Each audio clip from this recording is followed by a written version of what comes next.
You are now listening to the IELTS podcast. Learn from tutors and ex-examiners who are masters of IELTS preparation. Your host, Ben Worthington.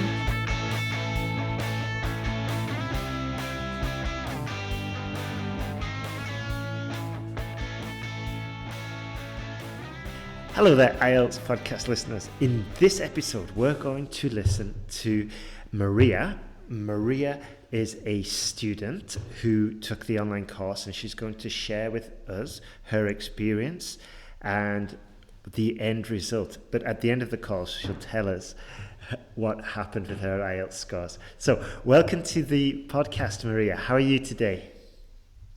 Hi, I'm very good. Thanks, Ben. How are you? I'm great, thank you. Great. It's a bit chilly and my nose is blocked. And as I mentioned before in the message, I think I look like death. But apart from that, it's going all right. So, could you tell us about yourself, like where you're from, where you live, and what you do? So I am originally, I'm a Russian speaker, but I'm from Estonia. Right. And now I live in Australia, and I do a PhD in geoscience in one of the universities. Wow. So I can complain about heat because it's very hot now. I think it's 30 degrees outside. Wow.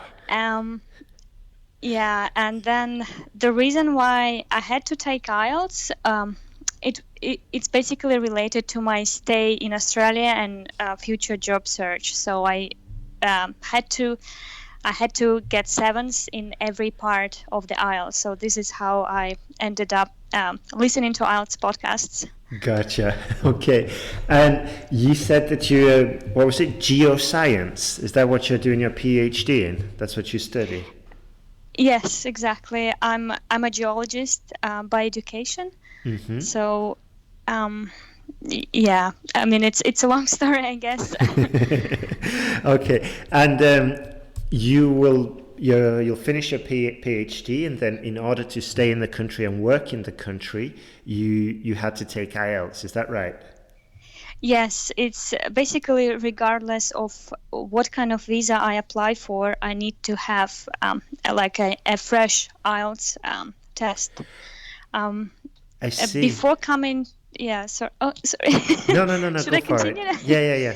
Please. Before coming to Australia, I had to take IELTS test, but Yeah. then I took Cambridge English, and I only had to receive 6.5s, and then Right. I passed it like several years ago. So now it's irrelevant, and it's not enough of scores to apply for a visa.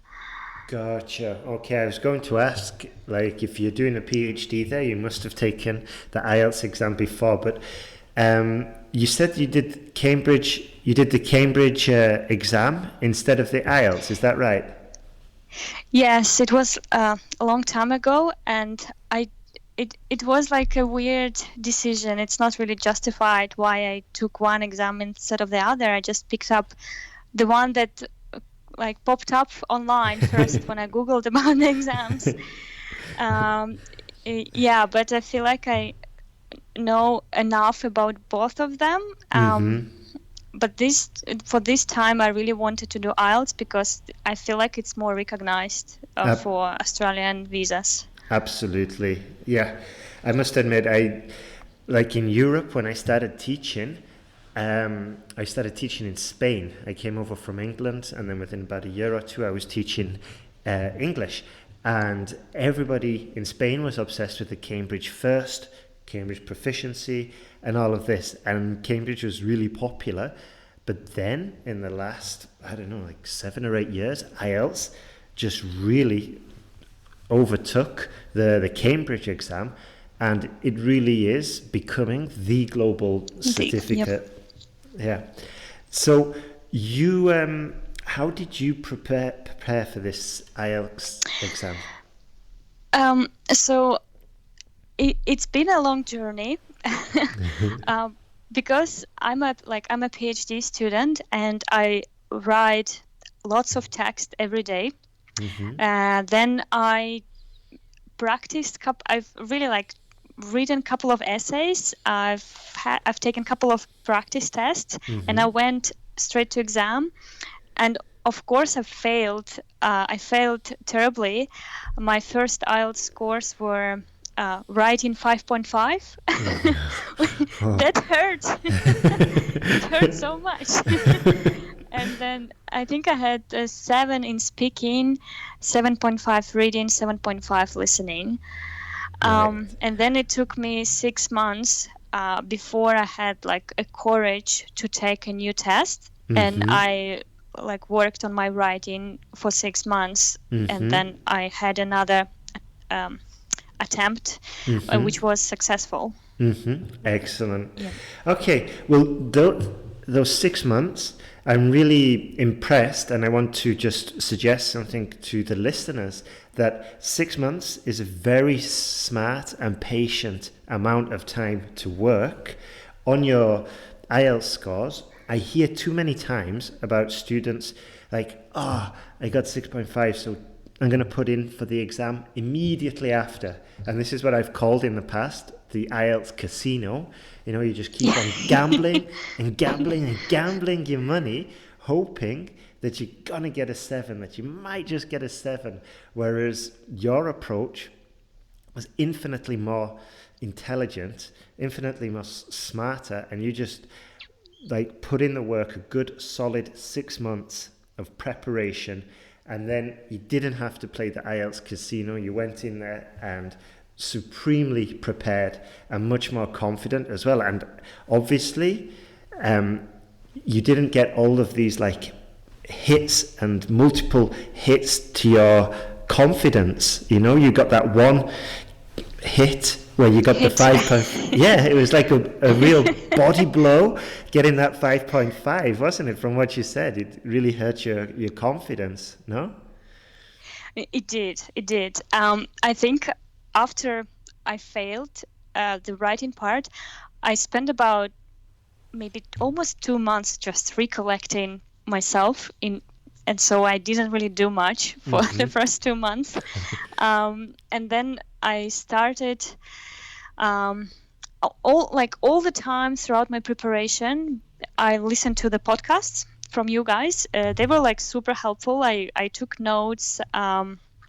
I remember writing down the phrases and like sentence structures and remember like implementing those. Super. I also had like a teacher over Skype, and we were just basically we had a lesson once a week, and he would go through my essays, but he was able to only finish half of the essays. So I ended up writing like 2 essays a month, which is so inefficient and very slow. And then at some point I felt like I need a boost of writing. I need to write like at least 3 essays a week. Gotcha. And this is like why I decided to like take the essay corrections. And right. And like almost immediately, I spotted my weaknesses in the essays and in task 1 graphic descriptions. Yeah. So then I guess, that's pretty much the story. Okay. I was just going to... There are more details. It's all right. That's fine. It's fine. I just didn't want to interrupt you because I wanted to get all the story, all the information. But when you were doing, you said, was it 2 essays a month, something like that? Yes. Yeah? How come you were doing so little? Was it time? Was it enthusiasm? Or I think it was time, because I'm basically like I have like a full-time employment, which is like research, and it really it's like it's a hard work. It requires lots of thinking and lots of writing, and it was very hard to come home in the evening and sit down and do this IELTS writing, which is like exactly the same type of like mental activity. So I think time, like motivation, was the main issue for me, and that's why I ended up being like so inefficient and not writing like enough essays a week. Right. Yeah.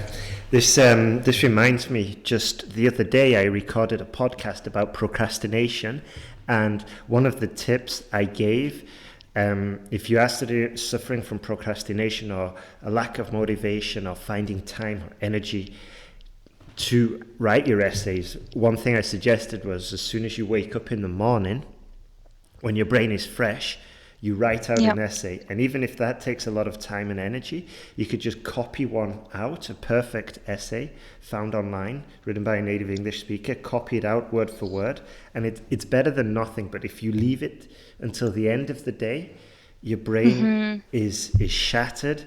You know, you've got so many other stuff to do at the end of the day. But yeah, that's why I recommended at the beginning of the day. So anyway, you eventually, did you ditch this writing tutor that you were doing 1 hour a week with, or did you stick with him? No, I actually, at some point I thought that, maybe I need to change a teacher. Maybe I just, what do I do? But then I sticked with him till like the last couple of days before the test. We did once a week catch up. It was still very useful, you know. I feel like it kept me in a good writing shape for IELTS, even good. though that it was not happening like very often. I still I didn't lose my writing shape. Yeah. I had a break between my first exam that I failed and my preparation for the second round, and in this month I realized that I actually lost some of my IELTS essay writing skills. Of course, yeah, of course. Yeah, it's really, if what I would suggest to a person who doesn't have much time, just like take it slower, but just be consistent and keep yourself in a good writing shape. And then before exam, do a marathon of like 2 weeks writing. Just 2 weeks writing of essays, and then it's going to be like polished before the exam. Absolutely. That's fantastic advice. Absolutely. And just hammer it intensively, like you said, 2 to 3 weeks before the exam, just to build up those, the writing muscle, and just, keep producing those essays while all the information is fresh in your mind. So yeah, I really like how you called it muscle. This is how I think about it. Yeah, totally. And I think the same with like the whole, any language. It's not a skill. It is a skill, and it's very similar to like sports. You know, you cannot, I've said this a million times, but you cannot learn to ride a bike by reading a book. You have to jump on the bike. Yeah.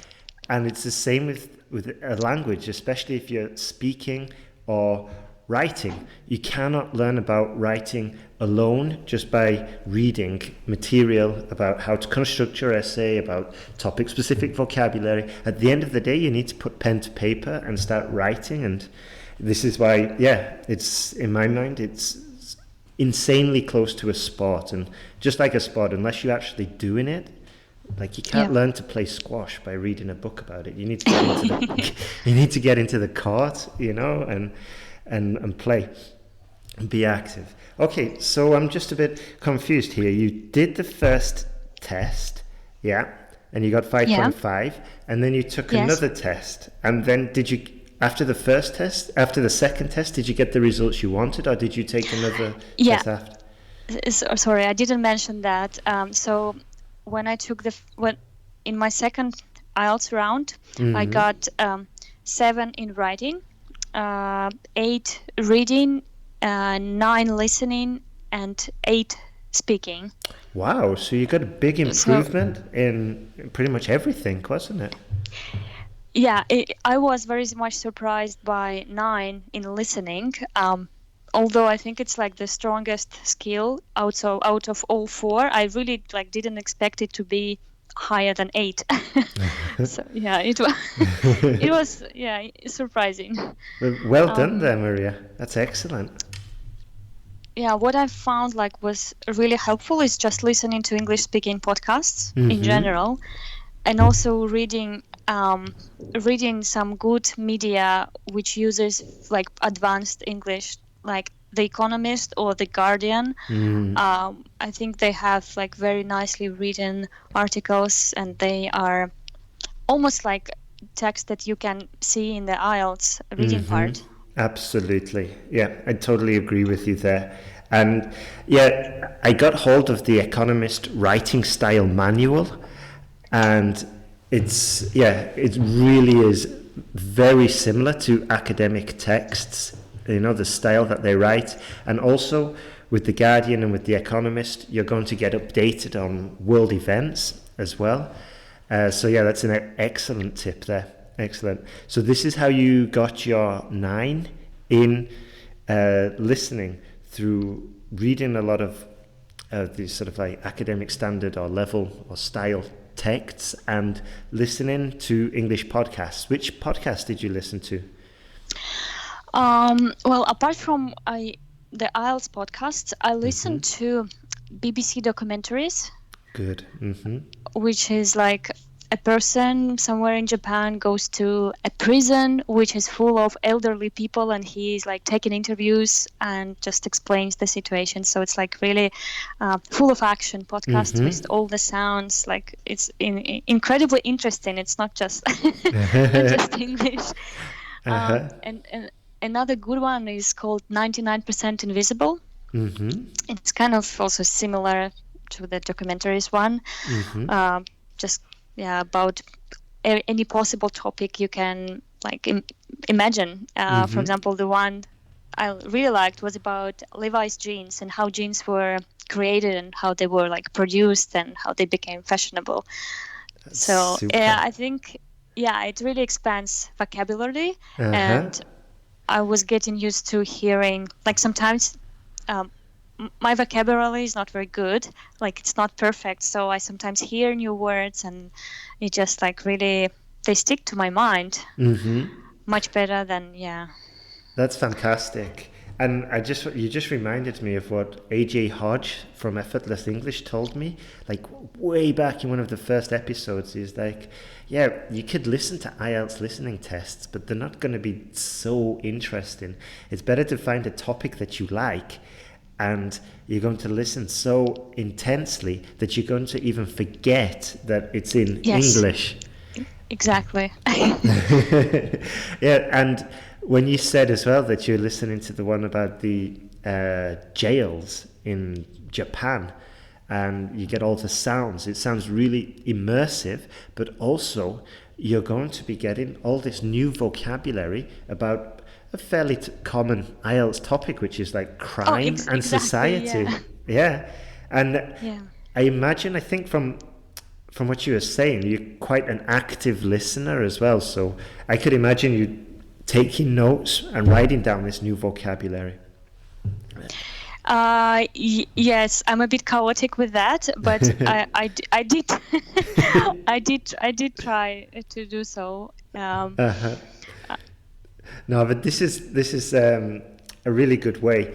And as you said at the beginning, when you said you were listening to my podcast and taking notes and using sentence structures, I would strongly recommend students to do this, because it transforms the act of listening into active listening and into like an active tutorial. And if you've got more functions and senses engaged in the activity, obviously you're going to recall more of that activity. All right, that's super. So you asked, so the second test you got, it sounds like you got all the grades that you wanted. Is that correct? Yes, I totally passed. Fantastic. I only needed 7 in each of the part, but now I have like 8 in 3 of them and 7 in writing. So I get like, I'm not gonna take IELTS test anymore. I really hope I won't have to, but my writing journey is not over. I'm still it's like my weakest skill, and it lags behind my listening or my reading skill, so it's not over really. Okay, and you were writing essays with Ellen as well, weren't you? And she was giving you feedback as well. Yes, she was. Super. What was the what kind of benefit did you get from doing the course and getting the feedback on your work? So I think there are like two main things that Ellen, like, she spotted them, and then I realized so that these are the things that that keep me below 7 and maybe even below 6.5 in IELTS. So one of them is paragraphing structure and how I write my paragraph. Right. I used to write. So I used to like go around the topic, and from somewhere behind, I would come to the point at the end of the paragraph. But based on Ellen's feedback, I started writing a thesis as the first sentence of the paragraph. Then I would give some arguments and prove these theses in 2 or 3 sentences. And the final sentence would be like a summary that says like, and this is why this problem exists, because we have such and such issues, and that makes it very nice and coherent. And then I would do exactly the same for the second paragraph. And I think this was like the crucial change in terms of essay task 2. As for task 1, what I learned the most from Ellen is logic of organizing your answer is the most important thing in task 1. It's like you look at the chart, and you need to find out what's the biggest trend, and then you need to find out what are the smallest change if it's a like trend line, or what's the smallest value if it's a bar chart. And then that would be my first paragraph.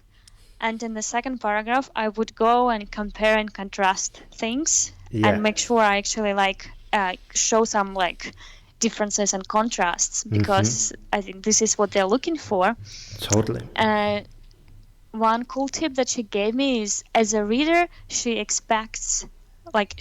wants to be able to draw the same chart without seeing the figure. Absolutely. Yeah. And this is what I think, like, it made it like crystal clear how should I write about it. Absolutely. Yeah, that's a fantastic tip. And I remember when I was doing the corrections as well, that I would give a similar piece of advice that I'll just restate it just for the listeners.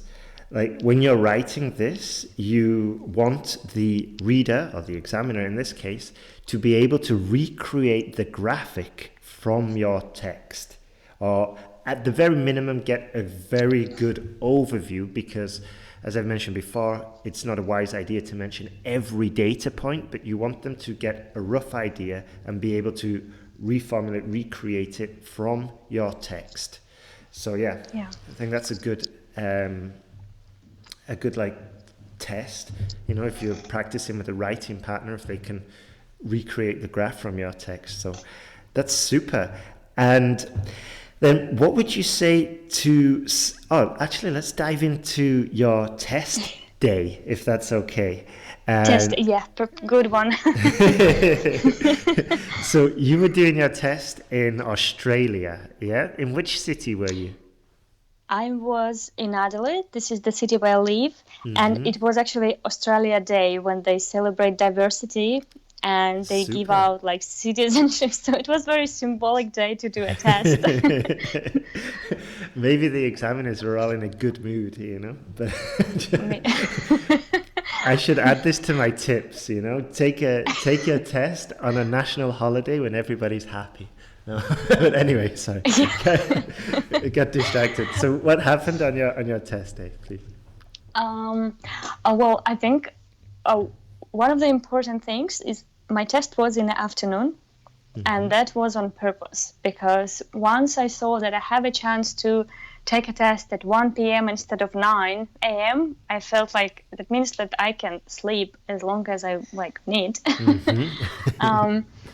Then I had there was a problem, because my speaking part was before the rest of the test, and it really made me really nervous, because normally you do reading, speaking, listening, and then you go and have this final kind of la but then speaking was first, and I remember sitting in the room, and the examiner was about to call me, and my heart was beating so much, and I felt like it's like almost uncontrollable, and I felt like I have no air to breathe.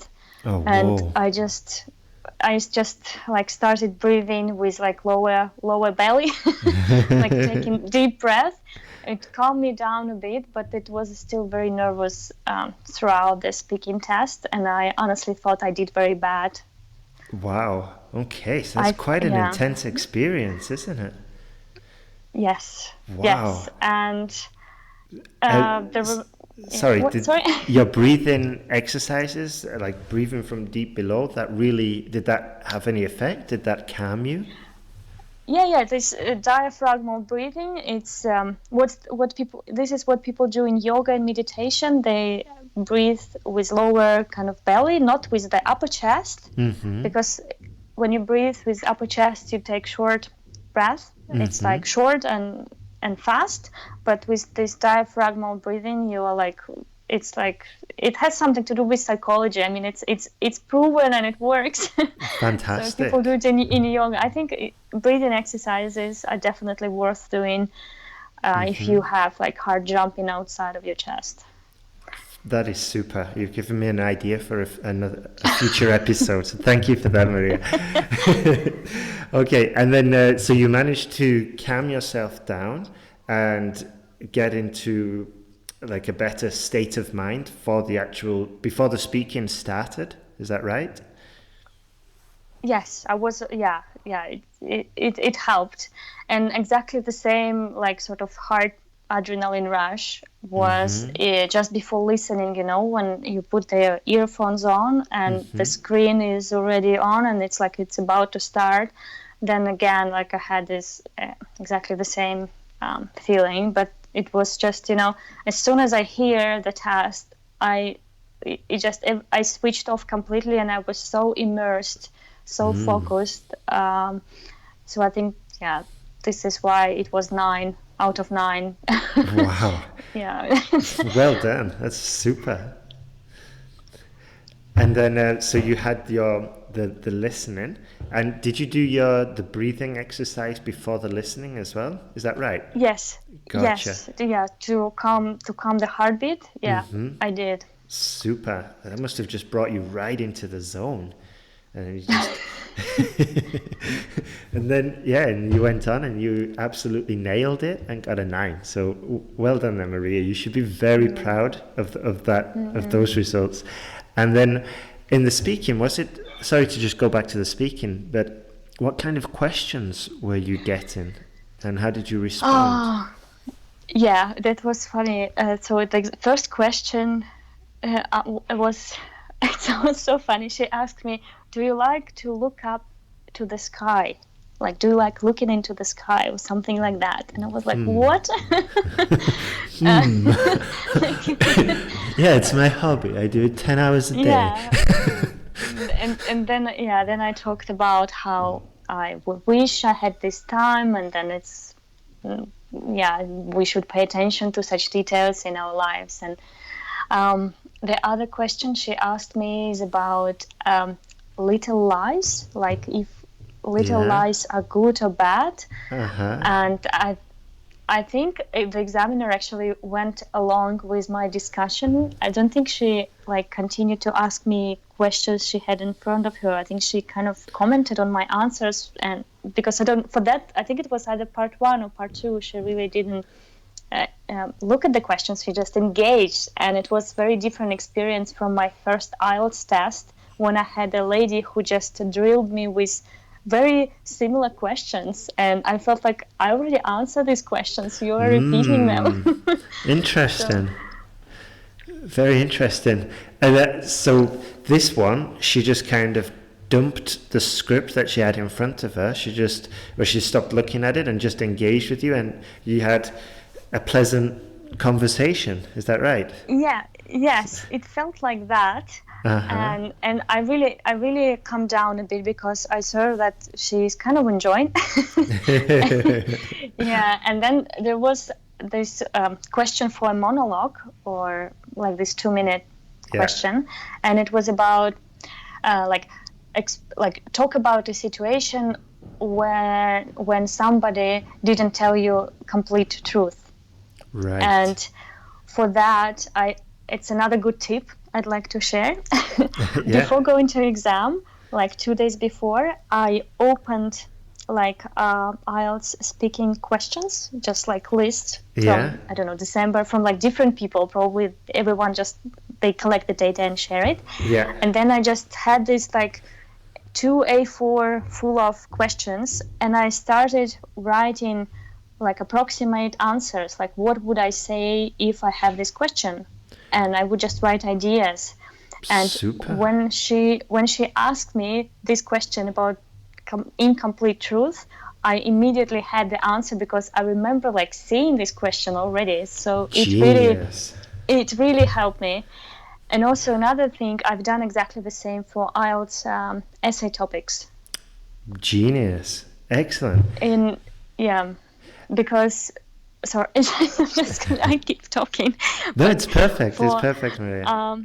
For IELTS writing, one of the challenging part was coming up with arguments, because essay questions, I feel they're hard. For example, the international marketing or business questions, they completely make me blank. I just really don't know what to write. It's not my topic of interest, not even interest, like I don't really know anything about it. So that's why certain questions that are harder to answer need to be addressed before the exam, like topics. Gotcha. And so you did exactly the same for those. You just got like a list of questions and just brainstormed possible ideas, arguments, and arguments, just to get your brain ready for a difficult topic on your writing paper. Yes, and actually my essay question was whether CEOs and directors of big companies should be paid as much as ordinary workers. And I remember when I was preparing, I had a question about whether entrepreneurs and like business people should be paid as much as teachers and doctors. So it's really very similar question. So I think I felt like I've written an essay in half an hour, and I had like 10 minutes at the end to check my post tasks, and I found lots of errors, and I think that's really helped me with the score, like all the articles. And that's genius. That's genius, because when you see that question, you don't have to waste time thinking of ideas. You can draw on your idea bank that you've produced already, and it leaves a lot more time to actually focus on the writing, which is what the actual test should be testing anyway, in my opinion, like your writing ability. So that's genius. It's a really good tip there. So well done there, Maria. Sounds like you really came back with a vengeance. You got that first IELTS exam, and then you're just like, right, I am going to come back, and I am really going to just absolutely destroy it and come back with an amazing result. So that's fantastic. I wish it was my attitude, because it wasn't. I was so upset. But I feel like it's a battle, and you really need to like have the attitude to pass and to prepare, because it's not an easy battle at all. That's so true. That's so true. But I must admit, you very, very resilient and determined, and also patient not to just dive into another exam. You decided to take your time and be patient and prepare properly, and also importantly you invested in yourself, and you got some feedback from Ellen, essay correction, and I think in getting the improved, and that pushed your improvement level, as well as also, as you said, immersing yourself with all the documentaries and the listenings and stuff like that. So just before we finish, Maria, do you have anything else to add, or any tips for students? Well, I think it takes time good writing and good English skills. They just take time to develop, and if there is a huge gap between expectations and the skills, then you need to take time to bridge this gap. And maybe another tip for writing, I really spent almost 3-4 minutes before writing an essay. I spend on figuring out my arguments and logic of my paragraphs, and only then I started writing introduction. Yeah. Absolutely. I think I mentioned something similar before on the podcast, but it's also in the course. I think in the online course I mentioned, do not even think about writing your introduction or anything until you have clearly mapped out your ideas and your plan, and then it's a case of transferring these ideas into your essay. So good tip there. Good tip. Okay, I think that's everything. And thank you very much, Maria. It's been really nice talking with you. And I wish you all the best for the rest of your study and your stay in Australia. All right. Thank you so much for your work. Looking forward to hearing more success stories. I'm sure they will come. I hope so as well. I hope so. May I just ask you where your accent is from? I've been so curious. Okay. Yeah, I get this a lot, really. The thing is, Maria, I haven't lived in the UK for about 15 years, okay?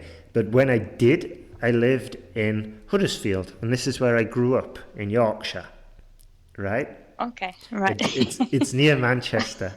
However, when I left Yorkshire for the first time, I went to Australia when I was 18. Nobody understood me, not even Australians, so I had to I had to really modify the way I spoke. And then teaching English, I had to modify it again to make it clearer, to slow down. And even English people have difficulty believing that I'm from England. And it's really sometimes humiliating, I think I mentioned this before, but I remember once I was on the metro, I was on the underground, and I helped this lady with her ticket, and she said, "Oh, thank you. You speak really good English. Where are you from?" And I was like, I'm from England. And she was like, oh, really? But just one last thing. When I go back to England and I'm having dinner with my family, and I'm living at my mum's for a good week or two, then it slowly starts to come back, And I slowly start returning to the original Yorkshire lad that left a good 20 years ago. More or less.